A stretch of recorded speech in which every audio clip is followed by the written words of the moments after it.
So I'm going to take a little bit of a stab in the dark here, but I'd imagine you have clicked this video because it feels like you've been dieting for what seems like your entire life.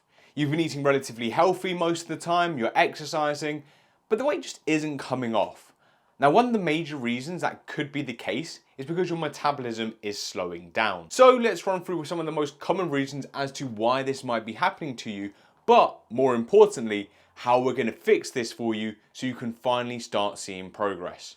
But before we dive in, if you don't know who I am, why should you even listen to me? So hi, my name is Nathan Keevil. I am an online weight loss and mindset coach who has helped hundreds of people not only lose weight, but also develop a mindset where they no longer feel like they're fixated upon the scale.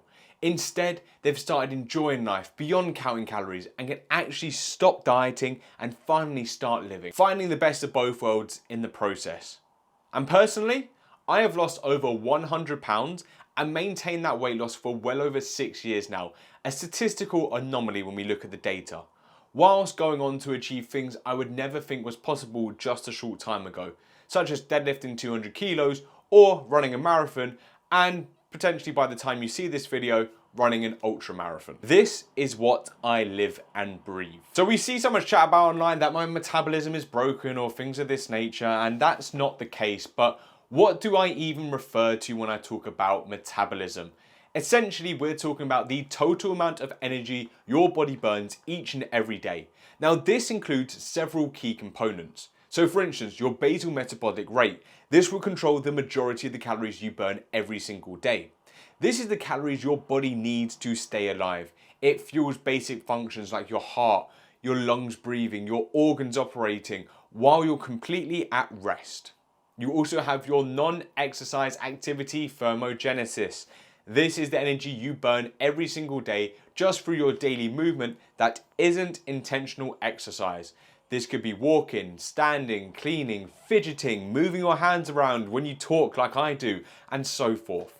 These movements can significantly influence your daily energy output. Obviously, we've got our NEAT, but we also have our exercise activity. Now, this includes the intentional workouts like your weight training or your cardio.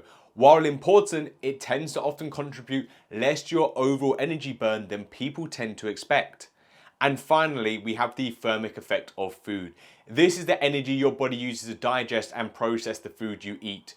Protein, for example, requires more energy to digest than any other macronutrient, giving your metabolism a small but meaningful boost. So when I say your metabolism is slowing down, I'm talking about the efficiency of this entire system. You're not broken, you will always be burning calories in some way, shape or form. Key thing here is to understand that your metabolism isn't fixed. It adapts to the demands you place on your body. If you're constantly doing hours of cardio and eating very little, your body will adapt to conserve energy. That's why we need to essentially unadapt it. Now that you understand what I mean, let's explore some of the biggest factors that could be slowing your metabolism down. And if any of these resonate with you at all, then make sure you drop a like and hit the subscribe button. Also, make sure you follow me on my social media platforms at Coach by Keevil for more daily support to help you reach your goals. So number one, you've been eating far too little for far too long. If you've been stuck in a severe calorie deficit for months or even what feels like years, your body has likely adapted to that level of intake. You're now in a position where you physically can't eat less and you don't have the energy to go out and do more. This leads to low energy levels, poor hormone production, especially in the thyroid and testosterone, two of the key hormones for both men and women respectively, and eventually a metabolic slowdown that makes fat loss incredibly difficult. Once the adaptations are in place, you're in an uphill battle from that point. Plus, you're going to be more prone to losing muscle, and I will go in a little bit later to explain why that is important. Number two, and probably the most common one I see all the time, you are getting a poor quality of sleep. You are not consistently getting 7 hours of quality sleep every single day. And look, I can already hear the reasons. I've got kids, I've got shift work, I have an unpredictable schedule, and look, I get it. I have helped hundreds of parents successfully lose weight at this point whilst being on a parent sleep schedule or a shift worker sleep schedule. But even if you can't control these hours, you can absolutely implement principles to improve your sleep quality. Just because it's not predictable doesn't mean we can't strive it to make the best we possibly can. Here's the truth. 99% of people cannot function optimally in life without a high quality of sleep. Better sleep improves your hormone regulation, helps your body burn fat more efficiently, and improves muscle retention. Also plays a massive role in managing your hunger signals, both ghrelin and leptin. When your sleep is poor, those signals are completely out of balance, making it so much harder to actually manage your appetite and subsequent cravings in the day. One of the factors I talked on earlier is pretty key within this one. Number 3, you have a low NEAT. And now obviously, as I mentioned, and if you haven't forgotten from a minute ago, NEAT stands for non-exercise activity thermogenesis. It is everything we do from walking to standing to even fidgeting, and me, as again, I'm going to make the same point, using my hands to talk a lot. When your caloric intake drops, your body instinctively reduces these movements to conserve energy. So if you're moving less day to day, your calorie burn decreases. Thus, fat loss becomes a lot harder. You end up stuck in a cycle of having to eat less, then your body naturally moves less without getting you anywhere in your journey. Now, something that can have a big impact as well on your NEAT is number 4. You're doing too much. More is not always better. Overtraining and under-recovering will destroy your sleep, elevate cortisol, the stress hormone, and put your body essentially in a defensive state. Chronically high cortisol disrupts your thyroid and leads to emotional eating over time. On top of that, your body starts hitting the brakes and conserving every bit of energy it can do so.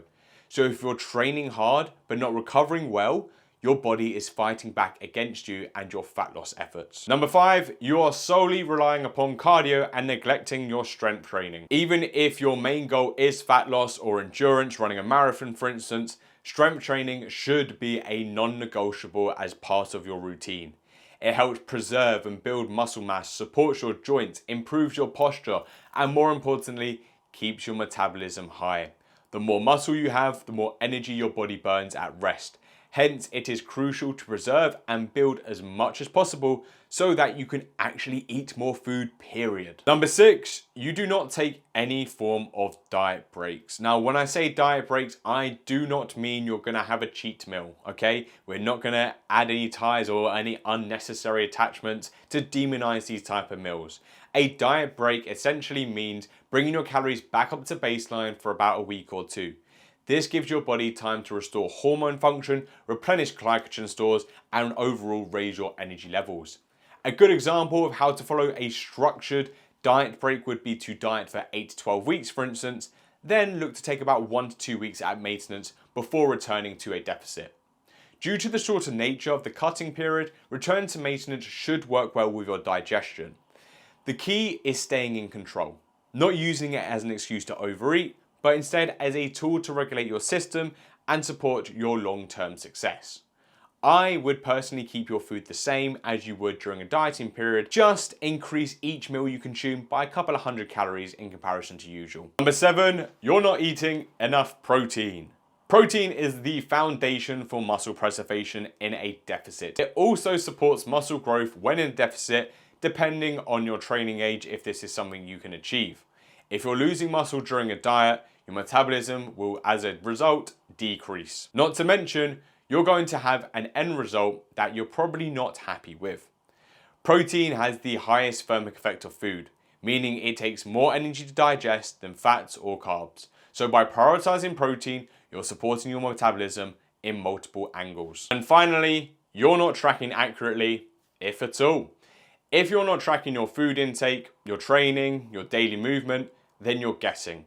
And when you're guessing, you actually have no way to make accurate changes to align to strive forward.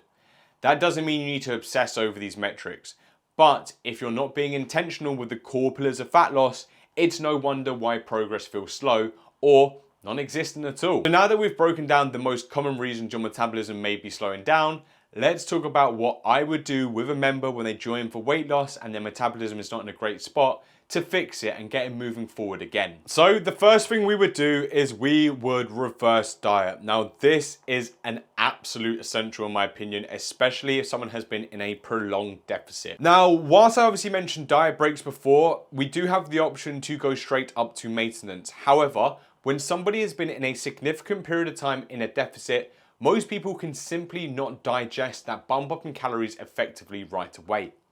So a gradual increase in calories gives the body time to regulate digestion, balance hormones, and improve energy levels gradually over time. In many cases, people actually start losing weight during a reverse period because of how much better their bodies start functioning. Number 2, we increase protein intake if it is too low. I would recommend aiming for around 1 gram per pound of lean body weight.